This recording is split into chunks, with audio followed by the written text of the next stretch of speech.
I'd like to introduce Ashley, just a great human being, and she's agreed to come here on Facebook Live and tell her story. It might be of use to other people. Hi, Ashley. Maybe just introduce yourself a little bit, and I'll ask you some questions. Well, my name's Ashley and from Michigan. And I'm now 30, just turned 33, and I have a 3-year-old son from Dr. Silber.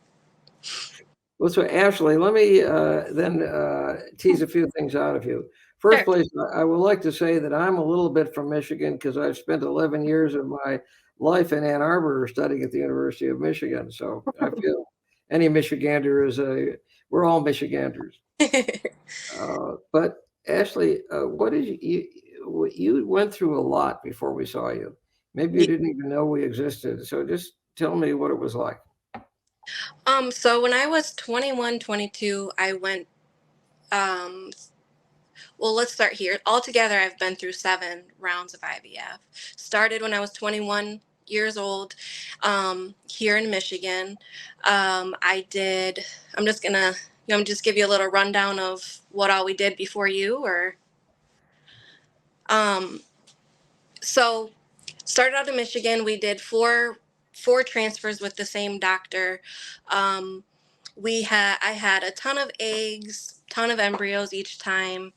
Um, the la- After the third transfer, our last and final transfer with this doctor, we transferred my young naive self 4 embryos, all B's and C's. Ended up having a almost fatal ectopic pregnancy from that. I had to get blood transfusions and all of that.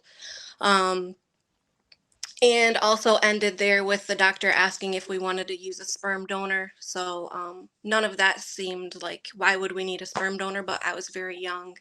Um, then we went to a different doctor in Michigan in Dearborn, and we did 2 cycles with her.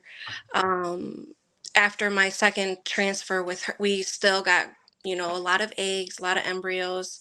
Um, just the quality was never right there. We did get some good embryos, but just no success. And then the one thing I did want to mention that I don't know if I told you, Dr. Silber, is that my last transfer with her, directly after the transfer, without even telling me, she straight cathed to get, empty my bladder. And I about jumped off the table. I didn't remember if I ever told you that, but No, I didn't know that. so after that, I was just like, okay, I was kind of just really down, and my husband took over and was just looking on YouTube, and he told me that basically he had found you, and he does, less hormones, less everything. And I'm in my mind frame, I'm thinking, no, I need more everything. I need more, more, more, Yeah. and so that's kind of where it ended off with you. Um, Yeah, so yeah, because the usual thing is unfortunately that the knee-jerk reflex reaction of the physician is we better give you more hormones, we better stimulate you higher, give you more yeah, gonadotropin to get better eggs. But of course, the opposite is true. And yeah. so, go ahead and tell us what happened then. Okay. So after I just put complete trust in my husband that, this is what we need. At that time, you weren't doing like Skype type interviews or Zoom. So we flew to you, and just sitting down, we flew to you, and you said, okay, this is what needs to be done. Very direct, but in the most, I don't know if it's the right word, but loving way. And that's exactly what I needed. No more testing, no more nothing. It was just like, okay, is this real? So And so, it sounds like you spent a fortune on unnecessary testing and all the transfers and all the IVF cycles. oh my goodness. I have a close friend going through it right now, and I'm like, no, no, no, you don't need all that. But it's hard to believe, to other people, genetic testing. I think we did that almost every time. And you Um, do know that that's bogus. yes, All I the do. I controlled watch. science has shown it's bogus, yeah. Yes. But it Um, costs a lot. it does, and it makes you wait a while. And so I came to you, and you were just like, okay, this is, what we're gonna do. And being through so many rounds, my hormones were all over the place. I was kind of a crazy woman. And with you, I was just myself, taking the medications, just some pills and a couple shots, and that was it. So I knew you as just a sweet, kind young lady. I didn't know you was hormonal. I wasn't with you because I wasn't being given so many meds. It was it was almost effortless. I hate to say that because, a lot of people say it is very difficult to go through IVF, but with you, it was just, I, I mean, can't even get words. It was so easy compared to I don't know what you call it, standard IVF, not mini IVF. So, um, and then with you, so I've probably had over 20 embryos. With you, I got one embryo, and one embryo worked the first time. So And we didn't have to do this bogus genetic testing to get a good embryo. no, and I didn't need volume before my transfer. I didn't need anything. I was just totally relaxed, more than with the volume. So, it was it was absolutely incredible. Well, it's fantastic. I'm glad you're telling your story to everyone because it's really a common issue and we bring it up. But and I've given talks all over all the time. I give talks to universities and to meetings, and it's very hard for most of the IVF doctors to really understand this. Maybe because they haven't had experience with in vitro gametogenesis or with ovary transplantation, and so it's crazy. And this genetic testing thing, it's not really genetic testing, it's chromosome counting because you have 23,000 genes, and that's only 2% of your genome. And so there's hundreds and hundreds of thousands of DNA regulators. And so we don't really understand. There's no way we can do routine genetic testing, but patients are led into believing they can. And all you're doing Yeah. is chromosome counting. And it's totally bogus because there's a variety of euploid and aneuploid cells in all early embryos. Yeah. So we didn't tell, and the studies now have come back showing that the pregnancy rate and the baby rate for a embryo that was biopsied and diagnosed as euploid is no different than an embryo that was never biopsied. You Wow. proved that. Yes. So tell us about the baby and about your early experience, because I also want people to know how important the early years are. So I had just uh kind of just watched you, and I watched pretty much all of your videos, even if you're skiing or going to Africa and studying animals in the wild. It's like therapy to me. But so my son, his name is Zayden Sky, and he is 3 years old, and I had the opportunity through COVID to stay home with him and to nurture him and just love on him. And I'm a nurse, but I stay at home with him just to make sure he has. I mean, I may not be the smartest person in the world, but I think just being able to have this time to just truly love and give him all my attention it's he's the sweetest thing ever in the world. And So COVID was, in a way, a blessing for you. it was. I don't remember, did I give you my usual lecture about the first 3 years of life, or didn't you hear that from me? I had heard it from you, but I think I watched it on one of your Oh, okay. YouTube things, or it was probably you, yes, in person. But Yeah.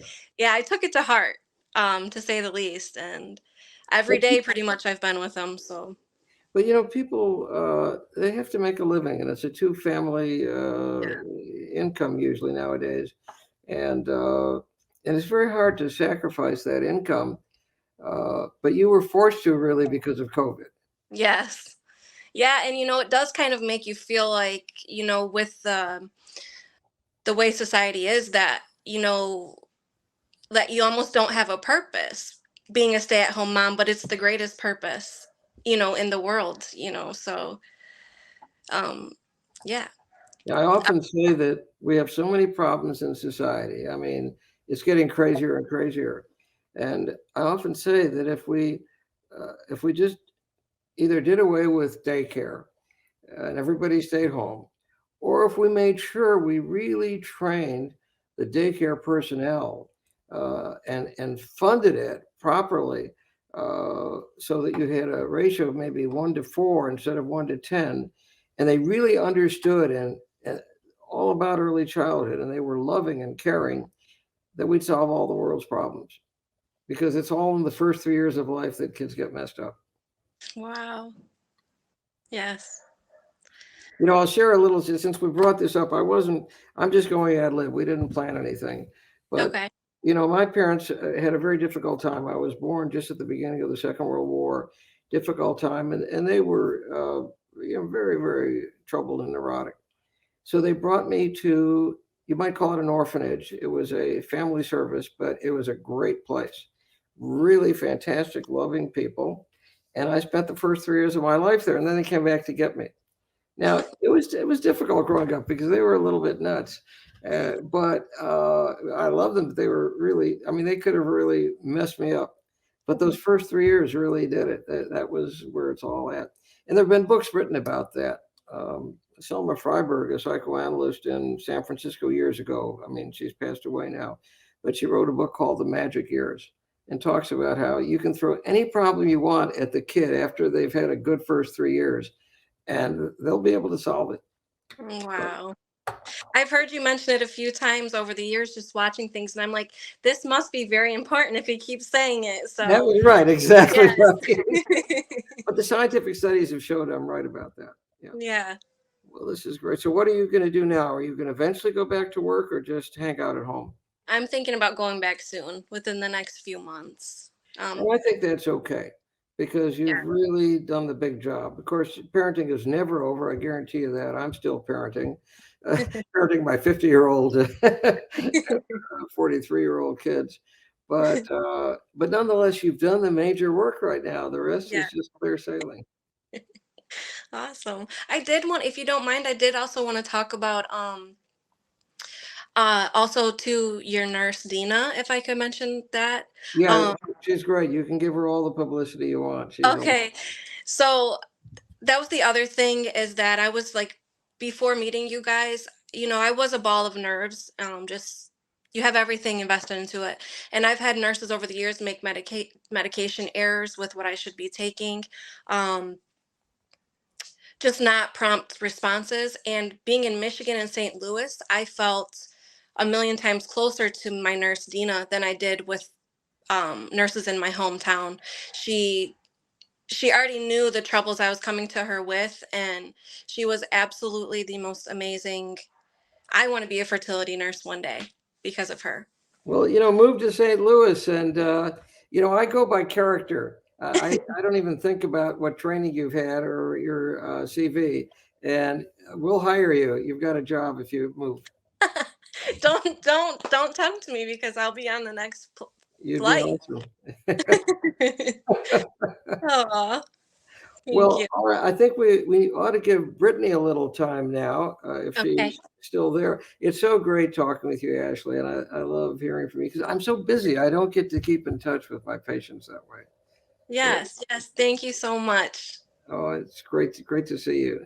Give my love to your husband, and of course, give a little baby a hug for me. I will. I do all the time. Okay, All right, thank you so much. you're welcome. So let me